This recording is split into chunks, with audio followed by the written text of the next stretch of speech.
இது Olaiyur ring road வள்ளிமெஸ் பக்கத்தில் ஓலையூர் அம்பிகா நகர். வீடுகளுக்கு மத்தியில் இப்போ நிறைய வீடுங்கள்லாம் வந்துருச்சு, புது வீடுங்கள்லாம் வந்து அந்த வீட்டிலலாம் குடியிருக்காங்க ஆளுங்க. கேட்லாம் திறந்துருக்கு பாருங்கள், இப்போ தான் வந்து எல்லாம் வேலை பார்த்துருக்கோம். நல்லா அருமையான லொக்கேஷன் தான். ஒரு பிளாட் 8,20,000 அந்த ரேஞ்சு சொல்கிறாங்க. நம்ம இன்னும் கொஞ்சம் குறைஞ்சும் வரும். 1200 சதுரடி மனைகள். வடக்கு பார்த்து ஒரு 5 மனை நம்மள்கிட்ட இருக்குது. தேவை உள்ளவங்க தொடர்பு கொள்ளுங்க. இப்போ மண் பாதையாக தான் இருக்குது, இபி கனெக்ஷன் இருக்குது. இப்போ உடனே கட்டி குடி வரலாம்.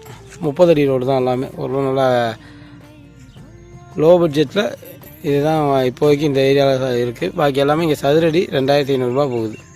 இந்த லேஅவுட்டில் மட்டும்தான் நமக்கு கம்மியான விலையில் மனைகள் கிடைக்கிது.